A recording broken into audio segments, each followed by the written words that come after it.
You close your eyes, and the stars don't go away. Even behind your lids, the universe hums, endless, distant, quiet. It makes you wonder if there's an edge to this vastness, a place where the light gives out, where time stops, or maybe where something else begins. Tonight, we drift toward that farthest horizon, not to answer everything, but to sit gently with the question, what might lie on the other side? Chapter 1: The Universe that expands while you sleep, even while you lie still. The universe grows, galaxies slide farther apart, like boats on a stretching sea. This chapter explores expansion, the breadth of the cosmos, and how distance isn't always what it seems. You lie still, your chest rises, falls, the air is quiet, and while your body rests under warm blankets, the universe is growing, not growing like a tree or a child, not building upward or outward from a center. No, it stretches like dough rising in a silent oven, slow and everywhere. The stars you saw yesterday, they are already farther away. Galaxies that once shone together now drift apart, not because they are moving through space, but because space itself is growing between them. Imagine a sheet of soft, dark rubber, smooth and endless. Now, sprinkle it with grains of glitter. These grains are galaxies. As the rubber stretches, each piece of glitter moves away from the others. They aren't moving on their own. The fabric beneath them this is the expansion of the universe. And it happens even while you sleep. You live inside this stretching. Every second, the space between galaxy clusters grows. Every breath you take, the distance between faraway stars becomes slightly wider.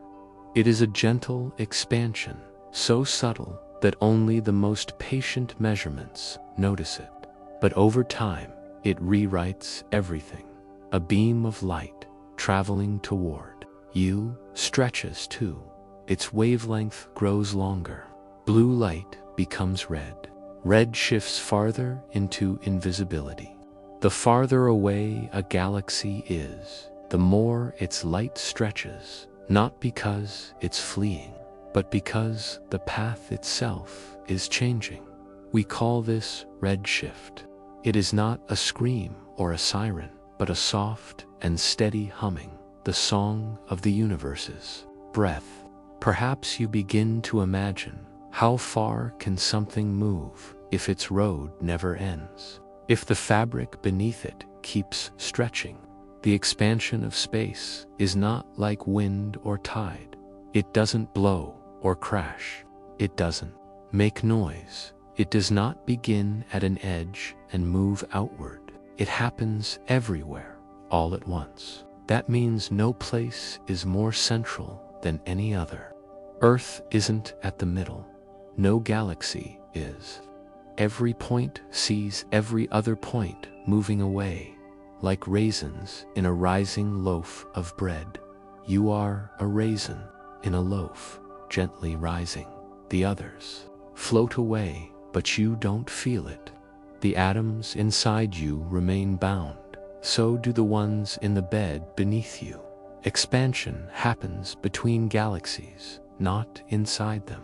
This idea that space itself expands is both comforting and strange. You don't need rockets to drift farther from distant stars. You only need time, given enough of it. Even the closest galaxies will grow dimmer, quieter, and someday disappear. Not because they die, but because they slide out of view. But don't worry. The universe is vast, but not hurried. The galaxies closest to us, like Andromeda, are pulled toward us by gravity, strong enough to resist the expansion. It is only the most distant lights, the ones already stretched thin, that slip away. Still, you may wonder if the universe expands forever, what lies beyond. What's on the other side of all this growth? The answer is more space. There is no edge, no wall, no outer shell, just more of the same stretching fabric beyond where we can see. Like a dream you only half remember, the rest of the universe is there, but unreachable. In this quiet breath of cosmic motion, you begin to feel time differently. You are not still. You are part of something always unfolding, always drifting, always expanding. And that brings a strange peace, the peace of belonging to something vast, something ancient, something that doesn't rush. The stars outside your window don't seem to move, but some of them are already gone, their light still on its way.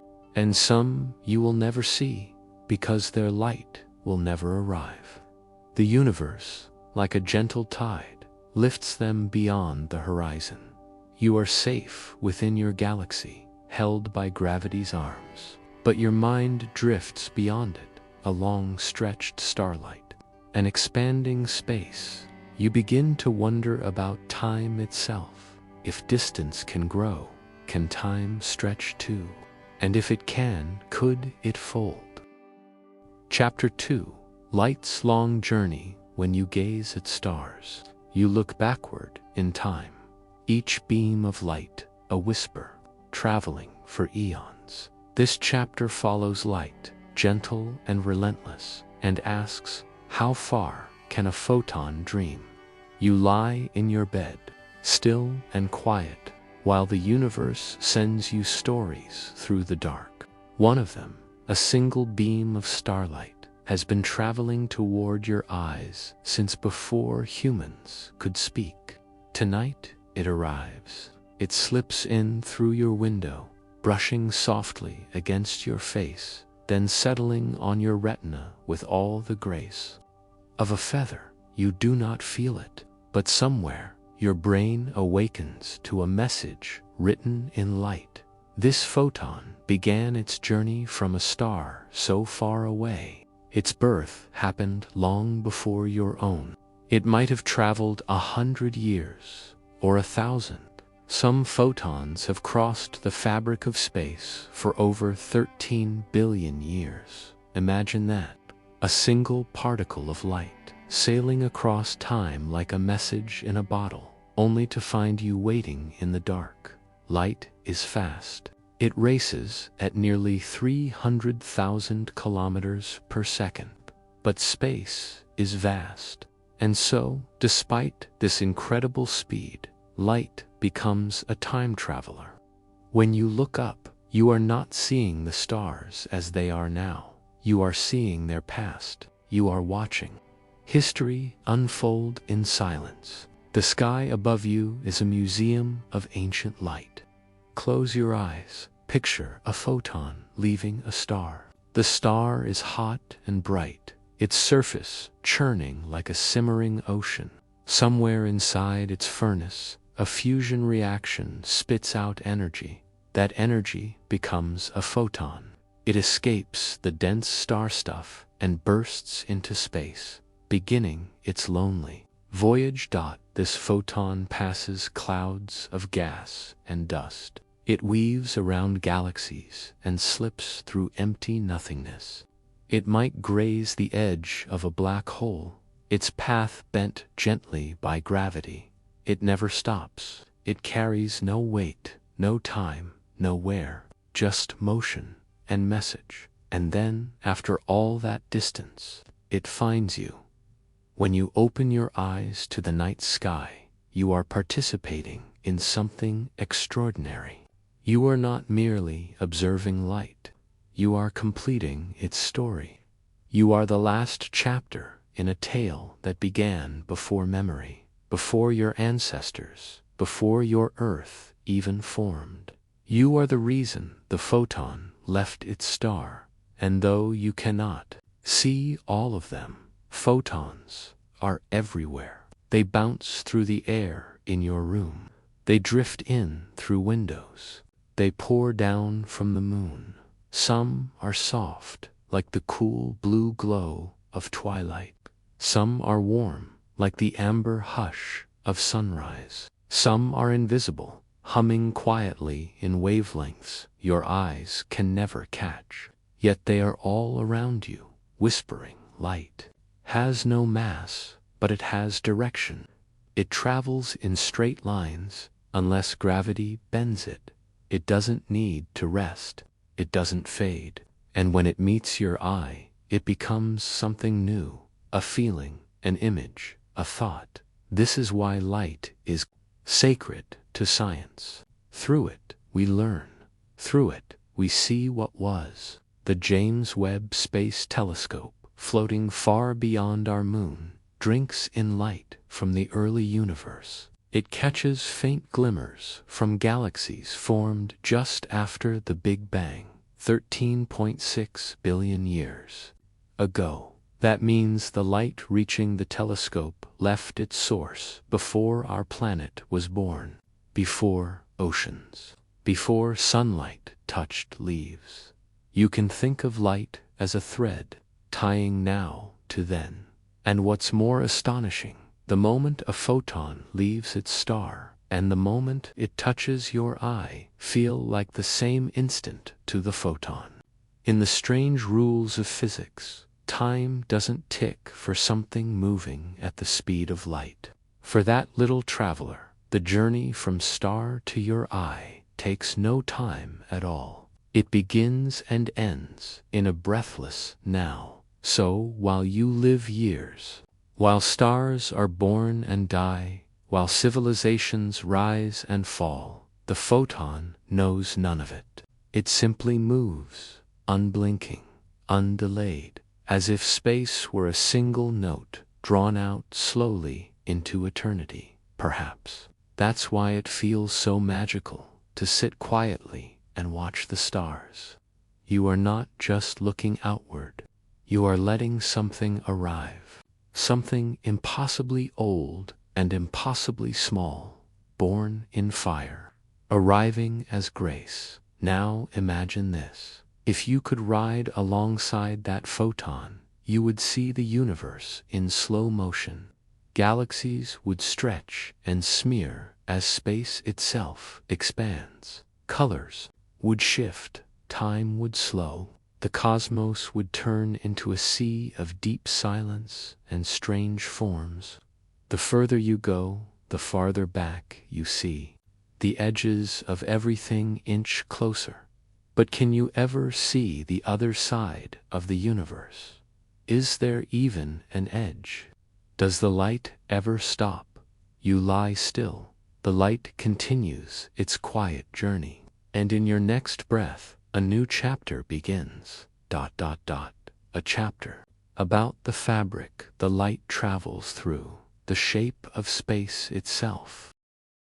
Chapter 3. Cosmic Horizons. There is a limit to what you can see, not because it ends, but because light hasn't arrived. We drift to the edge of the observable universe, where silence and distance become one. There is a horizon wrapped around you. Though you cannot see it, it is not a wall nor a curtain, but a boundary of waiting, a soft pause in the cosmos, marked not by an edge, but by time. You rest here, floating in thought as we drift toward it together. Imagine this horizon not as a place, but as a moment where light has not yet arrived, where photons, those ancient messengers of the cosmos, have not had the time to finish their journey to you. Your universe, the one you can see, has a diameter about 93 billion light-years wide. But it isn't the true size of everything that exists. It's simply the stretch of what can be seen so far. You are inside a sphere of vision, built not by walls, but by time, because the universe is only 13.8 billion years old, and light has a speed limit. You can only see as far as light has had time to travel. But here's where wonder folds gently into paradox. As space expands, it stretches the light, photons launched billions of years ago are still on their way, riding the swells of spationy. So, the edges of visibility keep retreating, like a dream walking away. You sit on Earth, your small patch of gravity, yet the cosmos wraps around you like a velvet dome. The farther you look, the older the light you see, the deeper the distance. The further back in time, galaxies bloom like ghostly fireworks, not as they are now, but as they once were. You are not seeing the universe as it is, but as it was, painted in light that has finally arrived. This is the observable universe, not a limit of the cosmos, but a limit of your perception beyond it. The stars may continue endlessly, or they may end. You do not yet know the cosmic microwave background. A quiet echo from just after the Big Bang marks one of the oldest things you can see. A faint, glowing mist humming in microwaves. It surrounds you gently, like the hush of a distant memory. The glow is not the edge of the universe. It is the edge of visibility behind it. The curtain of darkness remains, not because nothing exists there, but because nothing has spoken to you yet in the language of light. Perhaps there are galaxies beyond the horizon, maybe other forms of matter, other shapes of time, but they are forever, locked behind the limits of speed and time. To see them would require light to outrun itself, or for you to wait forever. You might wonder, if we sent a signal outward now, would it one day reach those hidden realms? But even your message would be trapped, slowed by the expansion of space. Its hope stretched thinner and thinner with each passing billion years. Yet you are not limited by this boundary in your thoughts. You can imagine beyond it, dream past the veil. And so, in a way, your mind crosses the cosmic horizon every time. You gaze into the dark and wonder. This is what makes the edge so haunting. It is not an end. It is an invitation to ask what lies beyond, to let the silence speak in questions, not answers. And here, at this silent frontier, science rests hand in hand with imagination. Because even the best equations pause here, and the heart begins to whisper. What if? Some physicists believe there may be other universes, each with their own horizons, their own tales of light, a multiverse, blooming like dandelion seeds in the cosmic field. But these remain only dreams, dressed in math. For now, your universe is a cradle of light, a glowing memory of all that could reach you. Each star, a whisper. Each beam of light, a delayed kiss, and beyond the horizon. The night continues, not darker, just unknown. You float there, at the edge, listening, not for an answer, but for the space between them. And slowly your breath joins the rhythm of the stars, each inhale a gathering of wonder, each exhale a surrender to mystery. You begin to see that the edge is not where things end, it is where curiosity begins. And as your thoughts stretch past this silent veil, a new question begins to form, soft and slow. If the edge is made of time, what is time made of? Chapter 4. Time stretched and slowed. Time is not steady. It bends and flows. In strong gravity, it lingers. At high speed, it stretches. We slip into relativity's soft folds. To understand how time might help or hinder a cosmic voyage, time, for most of your life, feels steady, like the ticking of a clock on a quiet wall, like breath in, breath out. But as you lie still tonight, and your mind drifts into starlit spaces, time reveals a hidden softness. It isn't rigid, it bends, it flows, in the great halls of the cosmos. Time does not always march. Sometimes it kneels.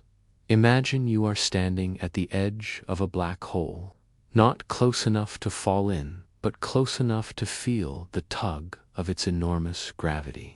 Your watch ticks once, then again, but to someone far away, perhaps on Earth, those ticks stretch out. Time for you slows down. You do not feel it, but the universe does. This is not fantasy. It is Einstein's gift, the understanding that time is woven into the fabric of space. Space and time together form a supple, stretchable cloth, a kind of invisible velvet, curving wherever mass or motion applies pressure. This is SPACETIME. And just like cloth draped over a heavy object will dip and sag, space-time curves around things with mass, a planet, a star, a black hole. Even you, the stronger the gravity, the deeper the dip in this fabric. And where space-time curves, time itself is altered. This is called gravitational time dilation. It means time moves slower in deeper gravity wells, slower on mountaintops than in valleys, slower beside neutron stars than in open interstellar fields. A clock in space, far from gravity, ticks faster than one on Earth. And here's the astonishing part. We have measured this. Atomic clocks placed on airplanes run ever so slightly faster than those left on the ground. The difference is small, but real. It is the universe, whispering its secrets in fractions of seconds. Now imagine you are not beside a black hole, but traveling quickly through space. Very quickly, near the speed of light, you coast past galaxies, time dripping slowly around you. Because, as your speed increases, time for you slows relative to those you leave behind. This is special relativity. Motion itself stretches time. So, if you were to fly away in a spaceship at nearly light speed, spend a year traveling, and return, you might find that decades have passed on Earth. This is not a dream or a metaphor. This is the way reality behaves. Curled quietly inside mathematics and confirmed by experiment. Even your GPS devices account for these effects. Satellites, high above Earth, are both further from gravity and moving faster. Their clocks run differently, if not corrected. Your location on a map would drift. All this brings us to an idea. If you could use these effects, could time become a tool? Could slowing time near a black hole help you skip ahead, like watching the universe race by outside, while you remain still? But there are limits. Black holes are dangerous. Their edges, called event horizons, are points of no return. If you cross one, not even light can escape. Time, for you, may slow to a crawl, but you cannot come back to tell us what you saw. Still, the idea lingers. The universe allows time to move differently, depending on where and how you travel. The stars are not just distant, they are old, and their light, a message delayed by the peculiarities of spacing, and yet you exist in only one moment at a time. You can think of the past, you can imagine the future, but your body, your mind, your breath, all live now. Now imagine that the further you go into space, the more these time effects begin to matter. On Earth, they are tiny curiosities, but across light years, they become milestones. Clocks in two places disagree. Age itself becomes local.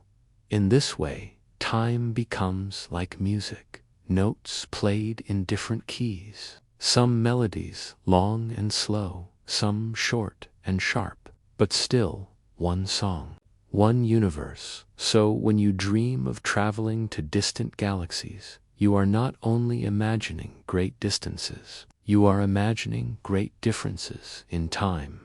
A voyage far enough might move you into a future where the world you knew has changed beyond recognition. And yet, the slowness of time could also be a gift. If you stayed near a massive star just outside its pole, you might watch eons unfold in the blink of your own life. To you, it is a moment. To others, it is an age. But how would that feel?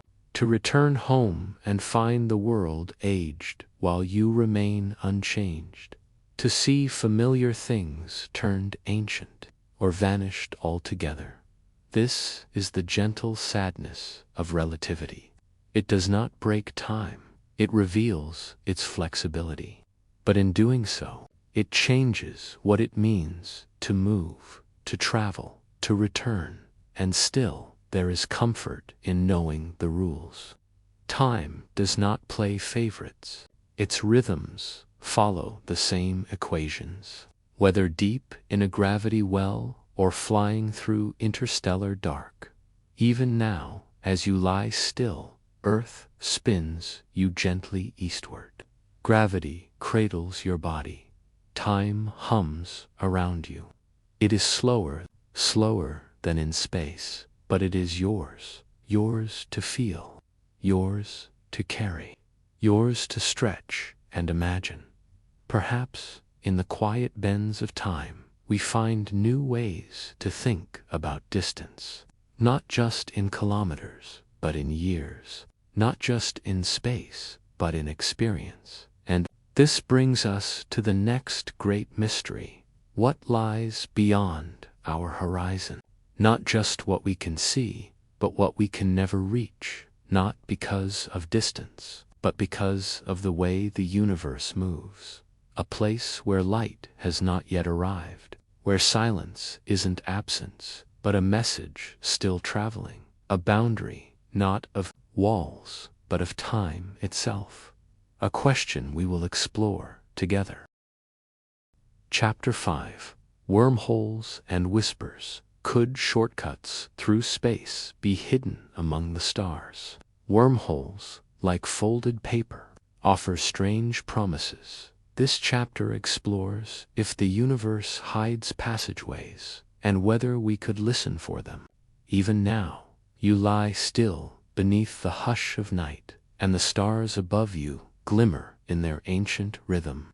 They speak of distances unfathomable, light years, stretched like threads of silk between galaxies. And yet, somewhere in the silence of deep space, there may be shortcuts. Tunnels in the fabric of everything, quiet folds, a hidden path from here to there, from now to elsewhere. Imagine space as a sheet of paper. You live on one side, and a distant galaxy rests on the far edge. Normally, to travel from one to the other, you would glide across the surface, inch by inch, light year by light year. But what if you could bend the paper? Fold it gently until the two distant points touch.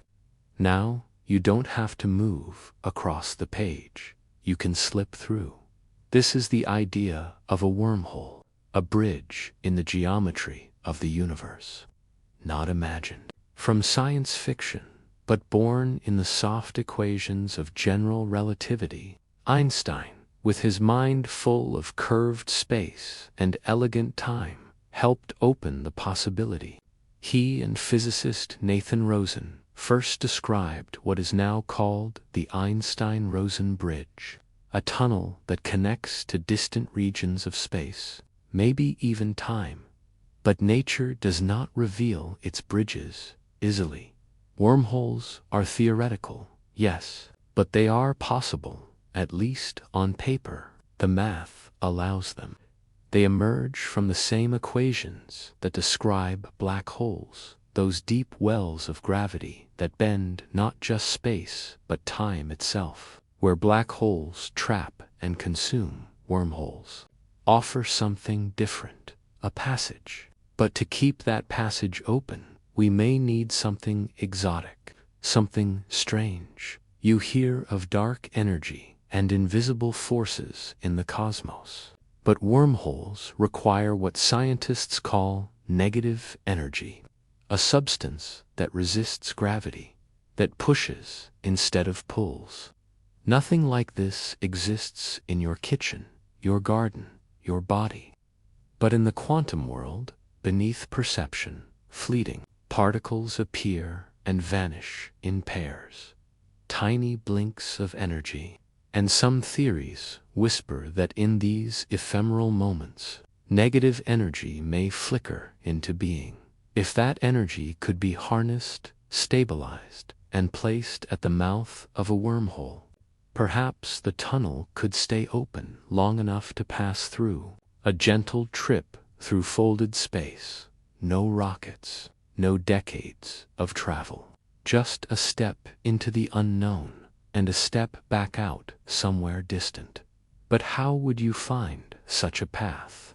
The universe hums with radiation, echoes, gravity waves, and spinning stars. Most of it is noise. But if wormholes exist, they might leave fingerprints, slight warps in starlight, strange lensing of galaxies, flickers of arrival and disappearance. Astronomers scan the sky, watching the way light bends and dances.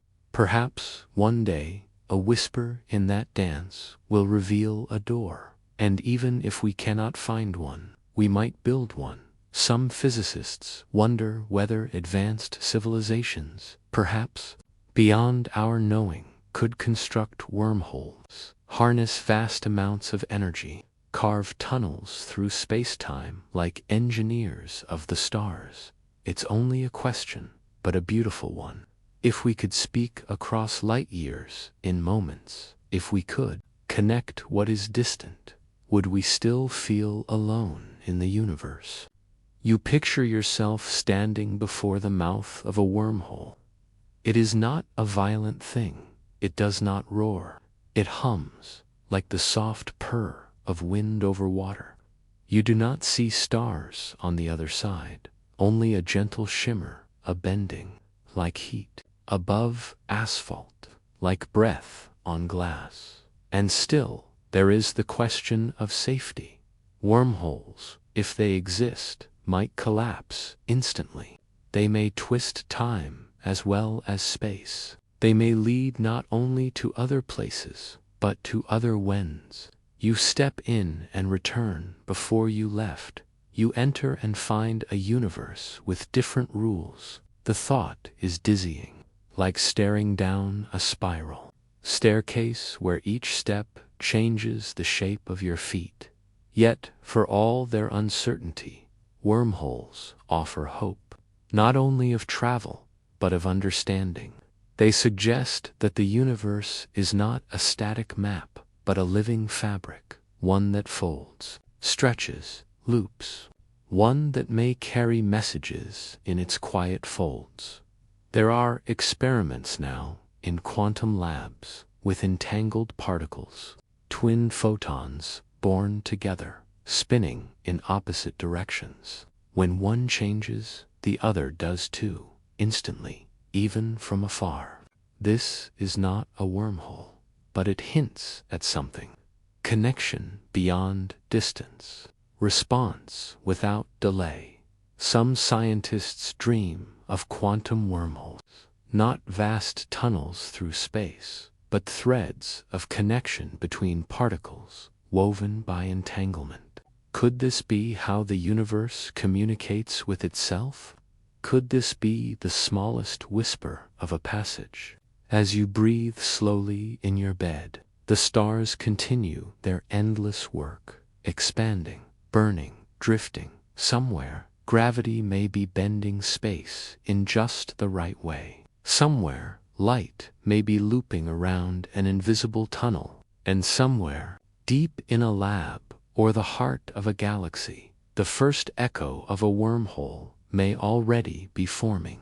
You listen, you wait, you wonder, and just as one question ends, another begins. If shortcuts through space are possible, could shortcuts through dimensions be real too? Chapter 6. What moves faster than light? Nothing travels faster than light. Or does it? We float with quantum entanglements, and inflations burst in the stillness.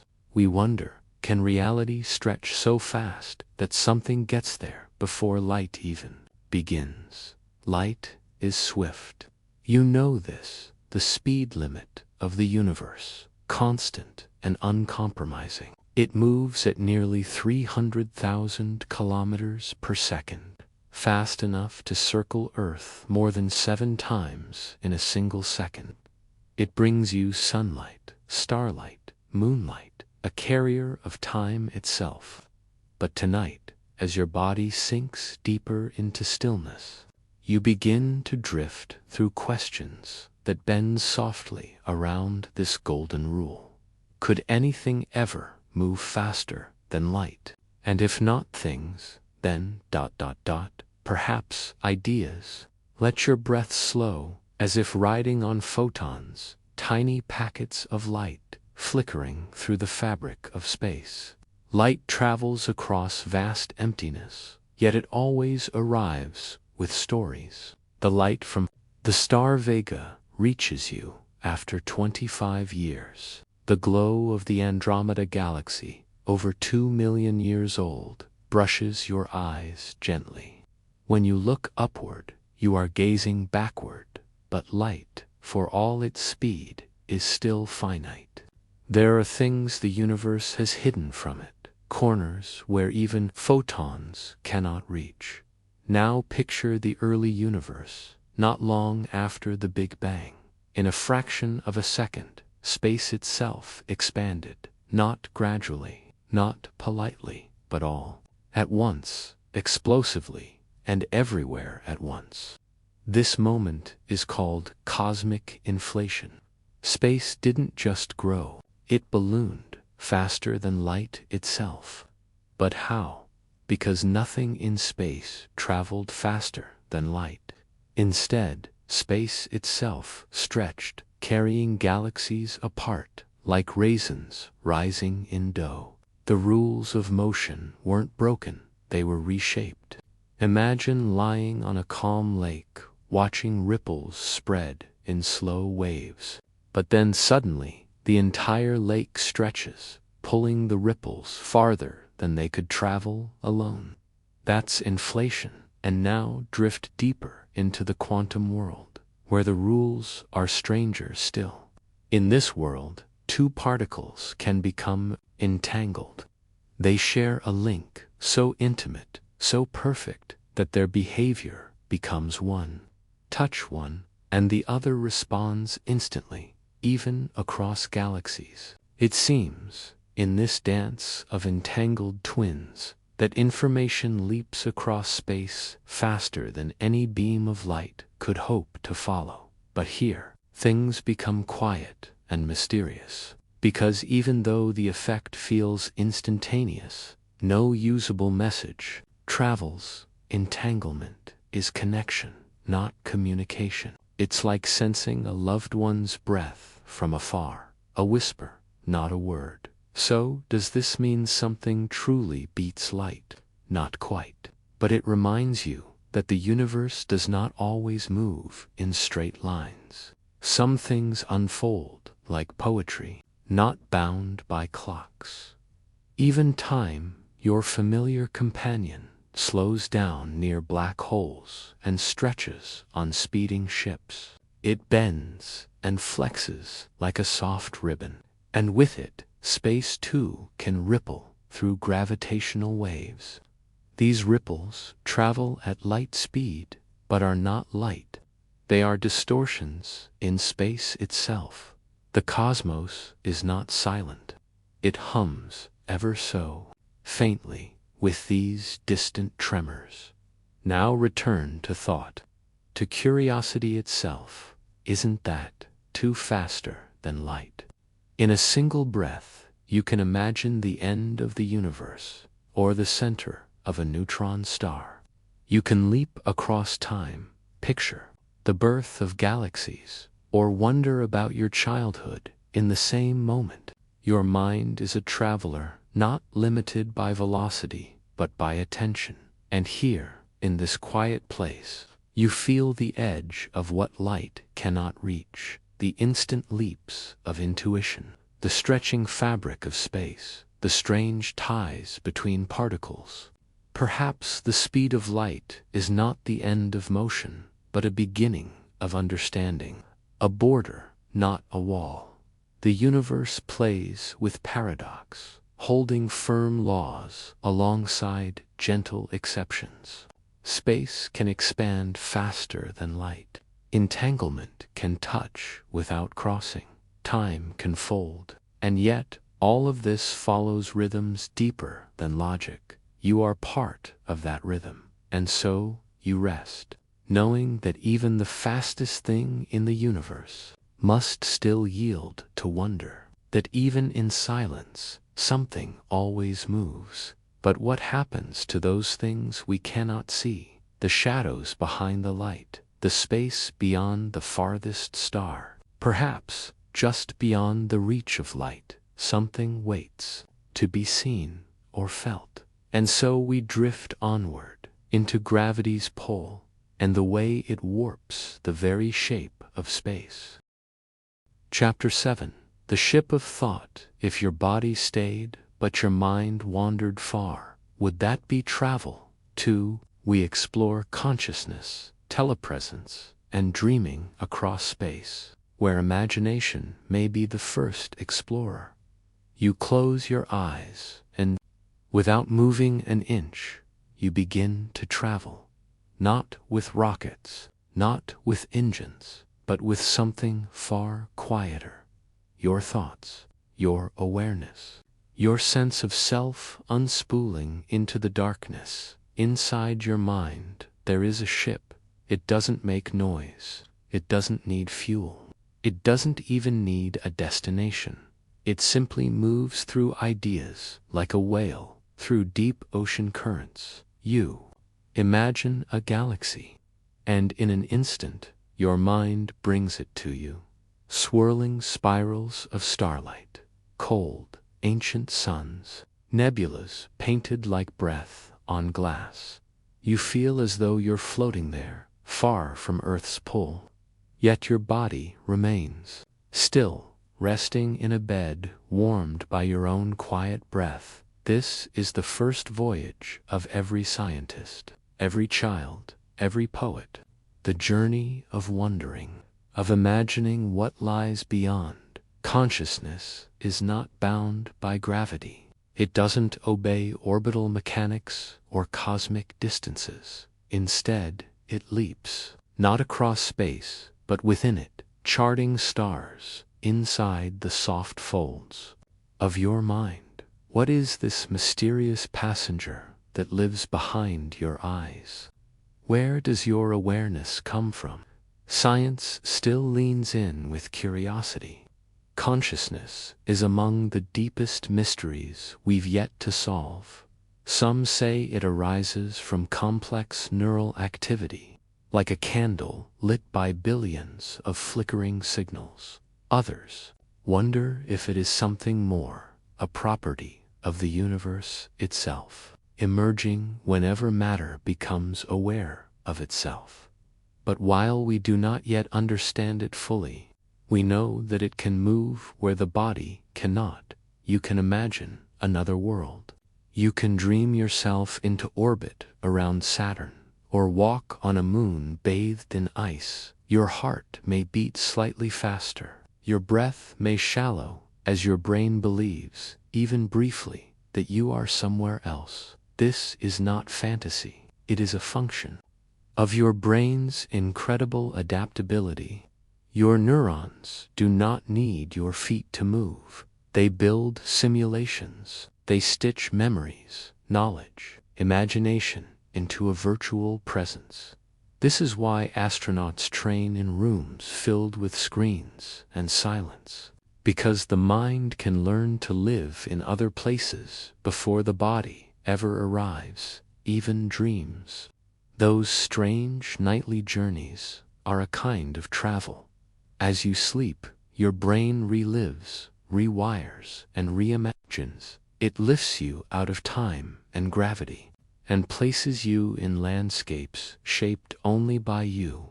Sometimes those dreams are stitched from fragments of your day.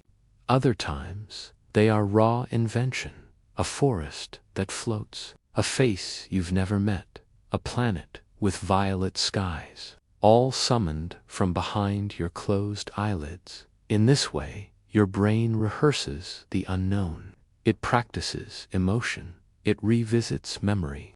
It stretches what is possible. And sometimes, in those dreams, you are no longer earthbound at all. But what if we could guide these thoughts?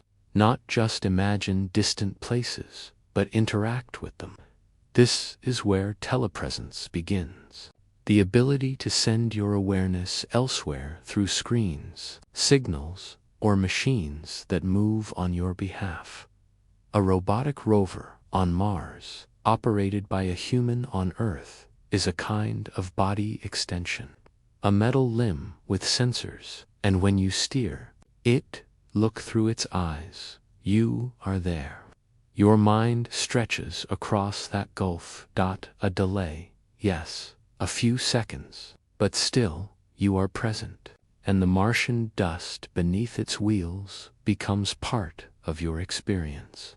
This idea is growing. In medicine, in exploration, even in art. Your mind might one day guide drones through alien atmospheres, or feel the tremble of a probe as it enters the ocean beneath Europa's ice. It will be your thoughts that lead, long before your body follows. In some theories, consciousness itself might one day be uploaded, simulated, or extended beyond the boundaries of flesh.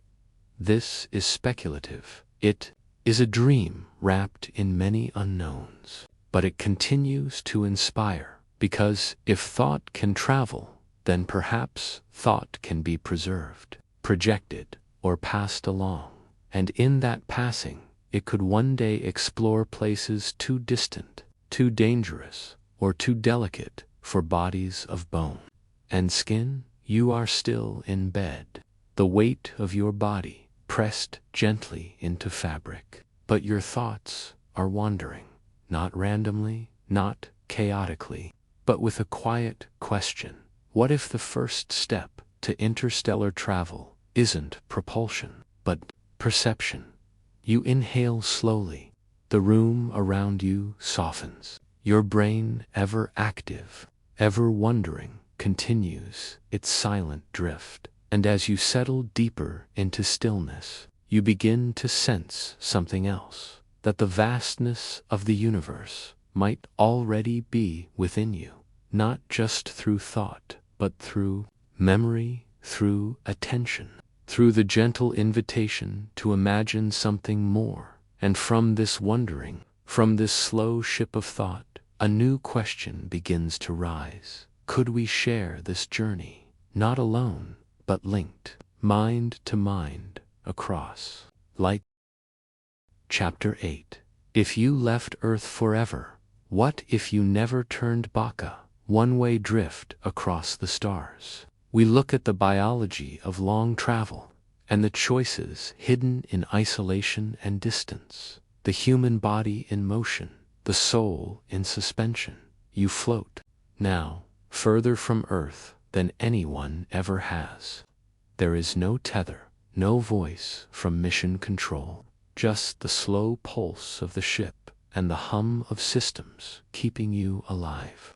Earth is a soft blue pearl, far behind you, slipping into silence. Here in the vastness, time doesn't pass, stretches. The seconds elongate like shadows at dusk. Your body is still, but your thoughts drift in orbit, looping slowly around everything you once knew.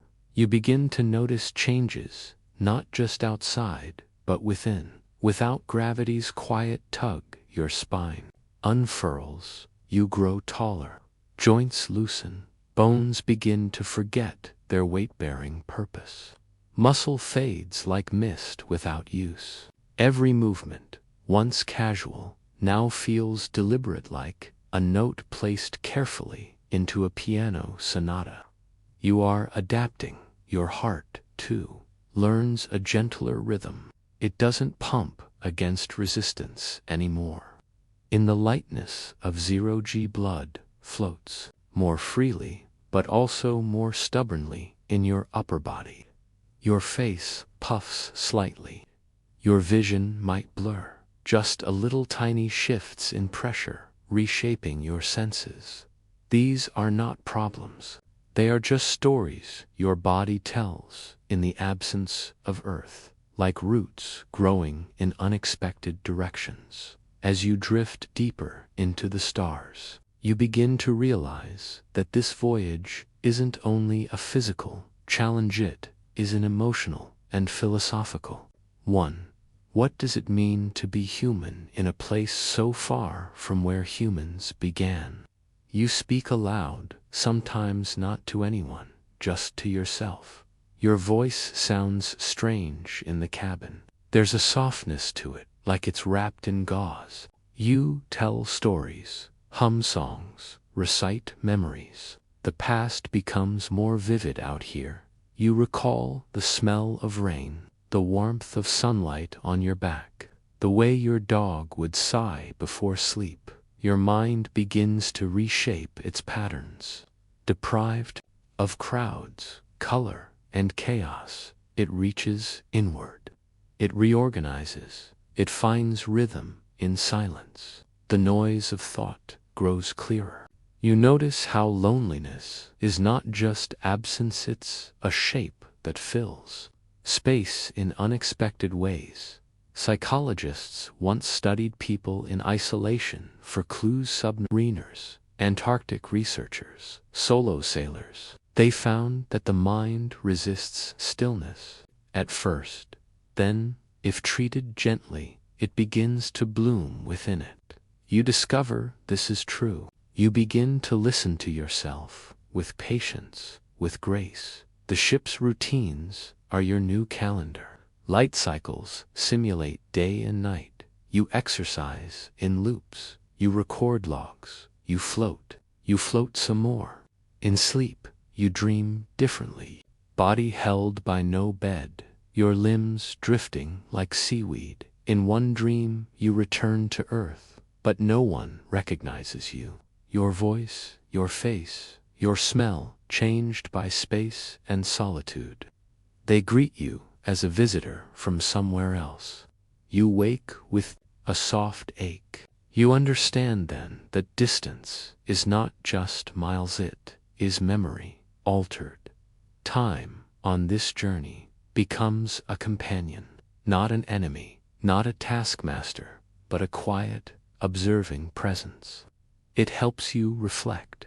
You think about the Voyager probes, launched in the 1970s, still drifting, now silent, old, patient, carrying golden records with whispers of Earth, music, greetings, the sound of a baby crying. You wonder what it means that we sent pieces of ourselves into the void, not knowing who would listen. Perhaps that's what you are now, another message in a bottle, a human being in full, floating through darkness, hoping to be understood. Physically, your body learns to conserve. Your metabolism shifts, nutrients recycled, muscles worked with tension bands. Your bones, without the strain of gravity, begin to release calcium into your bloodstream, a delicate balance, watched closely. Your immune system recalibrates, like a radio tuning itself in a new land. But the real change is subtler. It's in how you view the world you left behind. From up here, borders vanish. Wars look absurd. Mountains and rivers blur into tapestry. You wonder how something so small as a flag ever made people bleed. You wonder why the quiet of space feels more honest than the noise of nations. Isolation brings clarity. You think of the Mars colonists training on Earth, learning to live in domes, to eat rehydrated meals, to endure silence and sameness. Their goal is to thrive where life barely clings. They rehearse every breath. But what if this was never a rehearsal? What if this journey wasn't about returning, but becoming something else entirely? The farther you go, the more you understand. Evolution isn't finished. It never is. In space, we may become something new, slimmer, calmer, slower, not weaker, just different. You imagine children born in orbit, learning to walk with hands first, languages shifting to include the vocabulary of vacuum, of solar storms, of loneliness. Back on Earth, people argue about identity. Out here, identity becomes fluid. Are you still the person who launched? Or are you a new version rearranged by silence, refined by distance? Your ship passes near a pulsar. Its regular flashes blink like a cosmic lighthouse, a heartbeat in the dark, you imagine. Navigating by those pulses, letting their rhythm guide you. You wonder if the stars themselves are messages written in light. You speak again, not a log entry, just a thought, I'm still here. And the ship replies, in its Wayno voice, just a confirmation light, blinking green. You think of the Earth now as mythic, like Atlantis, a place you knew once, but that now lives mostly in your dreams.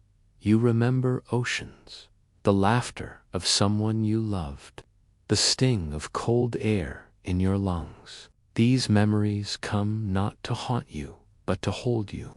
They are your ballast, your anchor. Gravity, yet there is no regret, only wonder. You left Earth not because you hated it, but because you were curious. And curiosity is a compass that points away from comfort. Out here, you become both observer and observed. The cosmos looks back. The stars don't care that you exist, but they also don't deny you. You are part of their pattern now, and still you drift. Each day a little farther. You pass near a rogue planet, dark and quiet. No sun, no heat, just the echo of what once was. You think, briefly, about what kind of life could live there, blind, cold, dreamless. Would it be life at all, you wonder? About life in all its forms. If you are life, then even drifting is a form of being. If consciousness exists here, it means the universe is thinking through you. Some nights you float in front of the observation window, watching meteors like glimmers. In ink, they flash and vanish. You imagine your thoughts as meteors, bright, brief, beautiful. You whisper them into the dark. The future waits, somewhere ahead. Not a destination, but an unfolding. Your ship does not stop. There is no reason to. You have become momentum. You no longer dream of return. And yet, one night, as you look out, you see something strange, light, not from any star you've mapped. It flickers, faint and rhythmic. It moves. You do not know what it is. A beacon, a vessel, a phenomenon yet unknown. You feel no fear, just a quiet pull, like a new question being asked. And so, with a breath you didn't know you were holding, you turned toward it. Chapter 9. The universe within you are made of star remnants, cooled in time. Every atom in your body once traveled across space. This chapter reflects inward, because perhaps the farthest place is already inside you. You lie still, quiet, breathing. Beneath skin, beneath thought, there is movement. ancient, unseen. Atoms shift inside you. Oxygen drifts through your lungs, your blood, your brain. Carbon folds into your bones. Iron hums quietly in your blood. Each element, a whisper of the cosmos, carried in your body like a story. You are not just alive, you are composed. And the materials that compose you were once scattered, light years wide. The calcium in your bones was born in the heart of a dying star. The hydrogen in your veins is older than the galaxies themselves.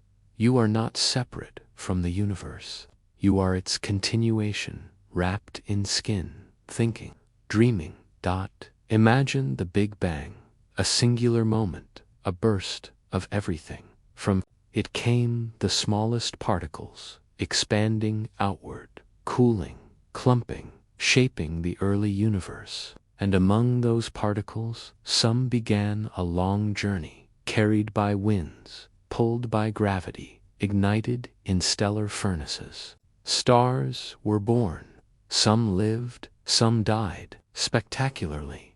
In those deaths, heavier elements were forged: gold, copper, phosphorus. They scattered again. Now imagine one such star, perhaps 10 billion years ago, collapsing in a brilliant wave. Its remains drift for eons until, in a quiet cloud of dust and gravity, they gather again. They become part of a planet. This planet becomes Earth, and on Earth, water flows, lightning strikes, cells form, life begins. Slowly, patiently, molecules organize, multiply, adapt. Eventually, they become you. So, when you touch your skin, you're touching time. When you close your eyes, the silence you feel echoes with distant galaxies. When you think a thought, it's the universe reflecting on itself. Consciousness, after all, is not foreign to the cosmos. It is born from it, a shimmering awareness, rising from carbon and calcium. And that awareness is not static. Neurons, the cells of your brain, fire in electric waves, small, rapid flashes like stars signaling across darkness. Thoughts bloom like nebulae. Memory folds in space and time. Your emotions pulse with chemical tides, not unlike the gravitational rhythms between orbiting bodies. You are a galaxy of complexity, not empty, not alone, but filled with a quiet vastness. Your body holds symphonies of atomic choreography. DNA, the script of your being, spirals with instructions passed down over billions of years. A cosmic code inherited through time, refined by stars, carried through ancient bacteria, fish, trees, mammals. Now it speaks through your voice. It breathes through your sleep. And even in stillness, your atoms move. They are not stuck, they are borrowed. In time, they will return to the sky, the soil, the sea. What you are now, someone or something else will become. We do not own matter. We are only its momentary shape. There's comfort in that, a kind of quiet immortality. You are not lost when you end. You are released. You become again the stuff of stars. You will drift, settle, rise. Maybe someday your atoms will help spark a new mind, a new dreamer, a new questioner. Inside you, in your breath, your bloodstream, your bones lives the memory of creation. You are not merely in the universe. The universe is in you. And when you listen closely to the silence within, it sounds very much like the silence between the stars. You close your eyes, your heart slows, but the universe within doesn't sleep. It keeps moving, forming, unfolding. In that darkness behind your eyelids, constellations of thought shimmer gently. Perhaps that is what wonder truly is. the quiet realization that your very being is not only connected to the cosmos but inseparable from it. Chapter 10: The Other Side, or the End. What lies beyond the cosmic curtain? Is there a boundary, a mirror, or simply more? In this final meditation, we drift into the unknown, cradled by mystery and rocked by possibility. The journey doesn't end, it opens. You are drifting now at the edge of knowing, the edge of everything. Behind you, planets, starfields, and the warm blue dot of home. Ahead, a silence that isn't empty, but waiting. The stars begin to thin. One by one, like candle flames blown gently out, they vanish not suddenly, but as if dimming behind a veil that your eyes and your instruments cannot pierce. There is no alarm, just a shift in the rhythm of light. You float, your breath slow, heartbeat sinking with the hush around you. It's not fear you feel but reverence. What is this place? A wall, a mirror, a doorway. You're not sure, but it doesn't feel like an end. It feels like a pause, a held breath in the lungs of the universe. Even the ship's hum seems quieter here, its systems still running, but subdued like voices in a sacred hall. This moment invites you inward, not into memory, but into mystery. The cosmos has always been a story. Tell ourselves in pieces, a puzzle glimpsed in starlight and theory. Galaxies spun into spirals, black holes breathing gravity, quasars flashing like ancient lighthouses. And yet, even now, after all your drifting, you're left with a question as old as curiosity itself. Where does it all go? Some say the universe is infinite, a fabric without edges, stitched together by dark matter and dreams. Others whisper of bubbles, multiverses blooming beside one another like soap spheres, floating through time. And there are those who wonder, is this edge you've reached a horizon, or a beginning? The laws of physics, so steady and familiar back home, start to feel fluid here. Time stretches, not like a thread, but like a field of grass, bending in strange winds. Distance warps, signals loop or vanish, and light itself falters, as if unsure of its role in this place. You think of the old stories about ships sailing past the known sea, dragons drawn on the map's edges. They weren't warnings, they were invitations, and here you are.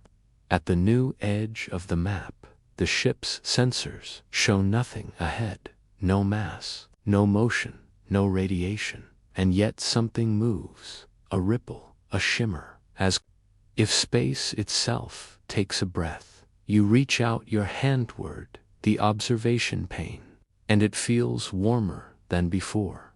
Not from the sun, there are no suns here, but from something else, an unseen energy, a welcome, perhaps. You wonder, are you looking at the end of the universe, or at the moment just before it folds into something new? In physics, there is a concept, the observable universe's sphere, around us defined by the time light has had to reach our eyes since the Big Bang. Beyond it, unknowable space. But if light has limits, perhaps knowledge does too, and maybe that's okay. Because not all truths are meant to be seen. Some are meant to be felt, like the gentle tilt in your chest now. The sense that something is just on the other side. It doesn't speak, but it listens. And you, for the first time in your long journey, feel seen. Not watched, not monitored, but seen, understood. With odds you close your eyes, images come, not from memory, but from possibility. A lattice of galaxies, folding like origami, a spiral corridor of light, spinning infinitely inward. hands countless, hands reaching through time, some like yours, some not. Maybe this is what lies beyond, not a place, but a presence, a greater mind, not above us, but all around, woven into the fabric of space. Softly dreaming stars into being. Maybe what you've reached isn't a border, but a consciousness, not separate from you but an echo of what you've always been. You open your eyes, stillness, and yet you are not alone. You feel a warmth at your back, as if the trail you left through the universe glows faintly behind you. A ribbon of light stretching all the way back to Earth. You've carried your world with you, in breath, in thought, in silence. The humans who looked up and wondered, who launched probes into the unknown, who dared to leave gravity behind, they are here to not in body, but in intention. You are the culmination of that longing, and in this moment, you are more than a traveler. You are a message carried beyond the reach of maps, a question wafted in a whisper sent into the dark. Still, the ripple lingers before you, inviting it, doesn't demand, it offers. You could stay, float here, listen, or you could pass through. The choice is not made in haste. There is no urgency, only a quiet, certain that whatever lies beyond will not diminish who you are. You are not crossing into oblivion. You are becoming part of the question. And even if no answer ever comes, the act of asking was enough. You take one last look behind Earth is no longer visible, but you feel its memory burning steady inside you. Like a lantern carried through fog, you turn back to the ripple. It pulses gently, as if waiting. You breathe in and drift forward, not with force, not with fear, but with wonder. The veil trembles. A shimmer of light begins not bright, but deep, like the glow of thought. And as you pass through, you feel time loosen, your name dissolve, and something vast and nameless welcome you home. You do not know what's on the other side, but you know now that the universe listens. And sometimes, very gently, it answers. Perhaps in the beginning, it whispered you, and perhaps on the other side, it whispers something else, something waiting to be understood, something that glows softly in the dark, like a breath held before speaking, a pause before a word, a silence that begins the next story.